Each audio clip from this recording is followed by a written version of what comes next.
5-minute summary of Don Quixote. Don Quixote, written by Miguel de Cervantes, tells the story of an aging Spanish nobleman named Alonso Quixano, who becomes so obsessed with books about knights, heroic quests, and chivalric ideals that he begins to lose touch with reality. Surrounded by stories of courage, honor, and adventure, he convinces himself that the world desperately needs the return of knighthood. Believing that he has been chosen to restore justice and protect the innocent, he decides to become a knight-errant. He renames himself Don Quixote, repairs an old suit of armor, and selects his thin, tired horse as his noble steed, giving it the grand name Rocinante. In the traditions of the knights he admires, Don Quixote believes he must also dedicate his future victories to a lady. He chooses a local peasant woman who has no idea he exists, and renames her Dulcinea del Toboso. In his imagination, she becomes a symbol of ideal beauty, purity, and inspiration. With his preparations complete, Don Quixote sets out to seek adventure, justice, and glory, fully convinced that the world operates according to the stories he has read. However, the reality he encounters does not match the fantasies in his mind. Ordinary situations appear to him as magical challenges or great injustices. One of the most famous examples occurs when he mistakes a field of windmills for 20 or more giants threatening the land. Driven by courage and delusion, he charges toward them, only to be thrown to the ground when a windmill blade strikes him. Even then, he refuses to accept the truth and insists a sorcerer transform the giants at the last moment to deny him victory. Despite early failures, Don Quixote remains determined and soon recruits a companion, a simple and practical farmer named Sancho Panza. Sancho agrees to accompany him as a squire after Don Quixote promises to reward him with the governorship of an island they will supposedly conquer. Sancho becomes both his companion and his counterbalance, where Don Quixote sees castles, enchanted forests, and noble quests. Sancho sees inns, dusty roads, and problems caused by his master's imagination. Their conversations, filled with Don Quixote's idealism and Sancho's realism, form the emotional and comedic heart of the story.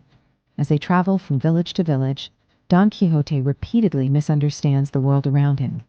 He attacks travelers he believes are villains, frees prisoners who later turn on him, and intervenes in situations that require no heroic rescue.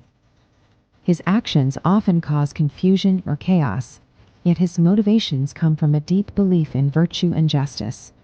Despite the trouble he creates, readers see his sincerity and his desire to make the world kinder, even if his methods are misguided. Meanwhile, Sancho develops a growing loyalty toward Don Quixote. Although he frequently questions Don Quixote's decisions and tries to prevent disasters, he also admires his master's bravery and unshakable faith. Over time, Sancho becomes more than just a squire. He becomes a friend who stays by Don Quixote's side even when reality contradicts every dream they chase. As their adventures become widely known, local nobles and townspeople begin to play tricks on Don Quixote for entertainment. They create staged quests, false enchantments, and dramatic encounters, knowing he will interpret them as genuine adventures. These episodes add humor, but they also highlight a darker theme: how society treats those who see the world differently or hold on to ideals that others have abandoned. Later in the story, Sancho finally receives the island he was promised, though it is actually a staged experiment arranged by a group of nobles. To everyone's surprise, Sancho governs with fairness, humility, and surprising wisdom. Although he succeeds as a leader, he eventually chooses to return to Don Quixote, proving that his loyalty runs deeper than any reward. In the final part of the novel, a series of clever tricks lead Don Quixote back to his village. Exhausted by his adventures, he slowly regains clarity, recognizing that the world he imagined never truly existed. He renounces the identity of Don Quixote and accepts that his dreams of knightly glory were illusions shaped by the books he loved. This realization is both peaceful and tragic, marking the end of his imaginative world. Soon afterward, Don Quixote becomes ill. Surrounded by friends and by Sancho, who begs him to revive their adventures, he accepts the end of his journey with dignity. His death reflects the profound message of the novel: the tension between dreams and reality, and the enduring power of imagination. Though his quests were imaginary, his sincerity, courage, and hope leave a lasting impression, making him one of the most memorable characters in literary history.